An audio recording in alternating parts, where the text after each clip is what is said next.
இவங்க எல்லாத்துக்கும் வணக்கம். அவங்க முத்துலிப்பு சார்பாக முத்துப்பிரகாஷ் பேசுகிறேன். நேற்று ஒரு பாராளுமன்றத்தில் ஒரு விஷயம் 131வது சட்ட திருத்தம், அதாவது தொகுதி மறுசீரமைப்பு சட்ட திருத்தம் சொல்லிட்டு கொண்டு வந்தாங்க.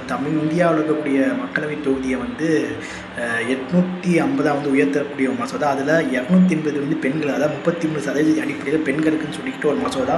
அதில் வாக்கெடுப்பில் மத்திய பாஜக அரசு தோல்வியை அடைந்திருக்குது. ஸோ இது நேற்று எதிர்கட்சிகள் ஒரு மிகப்பெரிய கொண்டாட்டத்தில் தீர்த்தாங்க. அதுவும் நம்ம திமுக தலைவர் ஸ்டாலின் அவர்கள் வெடிச்சு அவரே கொண்டாடினார் அறிவாலயத்தில். இதில் எதிர்ப்பு ஓட்டு பார்த்தீங்கன்னா 230, ஆதரவு 298. ஸோ 360 தான் அவர் 360 தான் மேலே வரணும். நமக்கு ஆதரவு தேவை, அதாவது 3/2 பங்கு ஆதரவு தேவை. ஆனால் அது கிடைக்காதனால இந்த 134 திருத்த மசோதா, அதுக்கப்புறம் யூனியன் பிரதேச சட்ட திருத்த மசோதா மத்திய அரசு வாபஸ் பெற்று கிரண்குமார் அவர் விவகாரத்துறை அமைச்சர் சொல்லிட்டாரு. ஸோ இதனால் எதிர்கட்சிகள் ரொம்ப கொண்டாடுறாங்க. அமித்ஷா அவர்கள் பேசலாம், இது பெண்களுக்கு இந்த மசோதா தோல்வி அடையலாம், இது பெண்களுக்கு நாங்கள் எடுத்த ஒரு மசோதா, இது எதிர்கட்சிகளுக்கு பெண்கள் மீது அக்கறை இல்லை, அதனால தான் இப்படி நீங்கள் இந்த மசோதாவுக்கு எதிர்ப்பு தெரிவிக்கணும்னு சொல்லியிருக்காரு அமித்ஷா உள்துறை அமைச்சர்.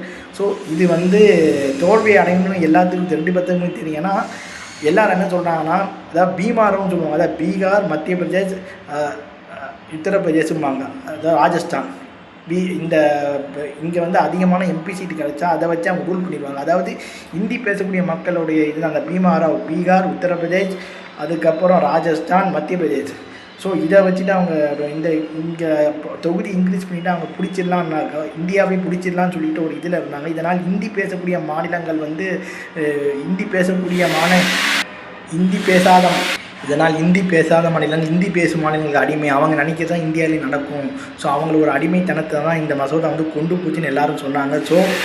ஸோ இந்த மசோதா நேற்று தோல்வி அடைஞ்சிருக்கு. ஸோ இது கடந்த 10 ஆண்டுகளுக்கு மேலே பாஜக கொண்டு வந்த மசோதாவில் ஒரு மிகப்பெரிய தோல்வியாக அந்த மசோதா வந்திருக்கு. ஸோ இந்த எதிர்கட்சிகள்லாம் வெற்றியாக கொண்டாடுறாங்க.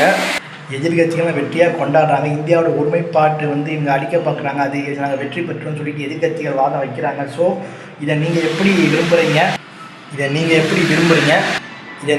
விரும்புகிறீங்க? இந்தியா போன்ற பன்முக கலாச்சாரம் கொண்ட ஒரு நாட்டை ஒரு கலாச்சாரத்தை இணைக்க முடியாதுன்றது ஒரு உண்மை. ஸோ இது எதிர்கட்சிகள் ரொம்ப வெற்றியாக கொண்டாடுறாங்க. ஸோ இதை பற்றி உங்கள் கருத்து என்னன்ற கமெண்ட் பாக்ஸில் சொல்லுங்கள். ஓகேவா?